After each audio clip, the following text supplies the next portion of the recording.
സാറിനൊക്കെ social മീഡിയയിൽ ഒരുപാട് അങ്ങനത്തെ കമന്റുകളൊക്കെ കിട്ടിയിട്ടുണ്ടല്ലേ?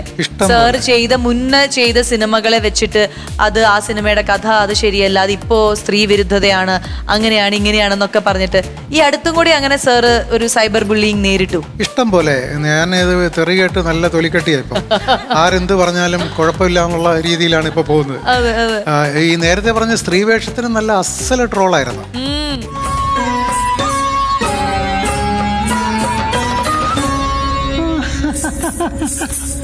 നൃത്തം ചവിട്ടുമ്പോൾ മാത്രമാണ് തുളസിയുടെ ആനന്ദം. പരമമായ ആനന്ദം. അല്പസമയം കൂടി എനിക്ക് തരണം. സാവിത്രിയമ്മായും മോനും എന്റെയും ചേട്ടന്റെയും ശബ്ദം ഒരുപോലെ ഇരിക്കുന്നു. TK പാവ, ആരും ഒന്നും ചെയ്യില്ല. ആള് പഞ്ചപാവ.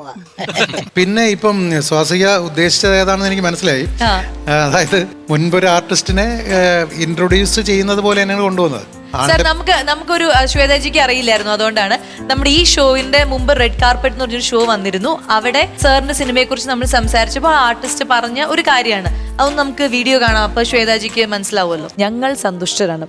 ആ സിനിമ എനിക്ക് തോന്നുന്നു ഇപ്പോഴും ആ സിനിമ TV-യിൽ കാണുമ്പോൾ നമ്മൾ ഇരുന്നൊന്ന് കാണും.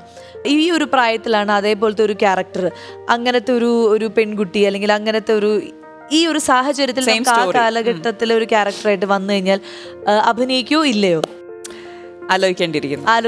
അതെന്താ അങ്ങനെ? ആ ക്യാരക്ടറിനോട് എന്തെങ്കിലും വിയോജിപ്പുണ്ടോ? ആ ക്യാരക്ടറോടല്ല വിയോജിപ്പ്, ആ സിനിമയുടെ മൊത്തത്തിലെ ഒരു നറേഷനോട് കുറച്ച് വിയോജിപ്പുണ്ട്. ഇന്നത്തെ ലെൻസ് വെച്ച് അന്നത്തെ മൂവീസിനെ വിലയിരുത്തുന്നത് തെറ്റായ ഒരു മെസ്സേജ് ആണ് കൊടുക്കുന്നത് എന്ന് വേണമെങ്കിൽ നമുക്ക് പറയാം. പക്ഷെ അതിൽ എന്ത് കാര്യം എന്ന് വെച്ചാൽ ഇങ്ങനത്തെ ഒരു ക്യാരക്ടറിന് പറയാം. ഇപ്പൊ ഗീതു എന്ന് പറഞ്ഞ ക്യാരക്ടർ ഉള്ള ക്യാരക്ടറാണ്, അവൾക്ക് അവളുടെ ഫ്ലോസ് ഉണ്ട്.